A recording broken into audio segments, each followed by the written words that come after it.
હવે એમાં 10 10 ના કેટલા લેશું આપણે? 3 લઈ લો 3. અહીંયા મૂકી દો નીચે. 1 2 3 3 સરસ. છૂટા કેટલા લેશું? 7 7 લઈ લો છૂટા.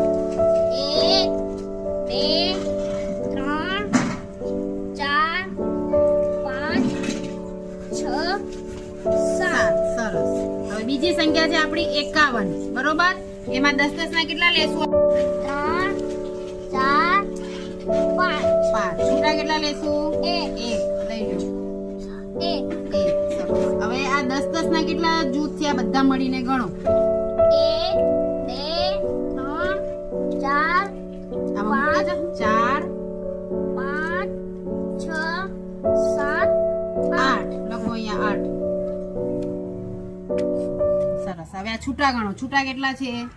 1 2 3 4 5 6 7 8 લખો 8.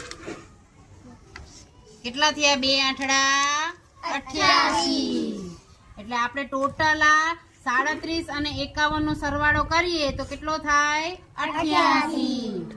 બરોબર.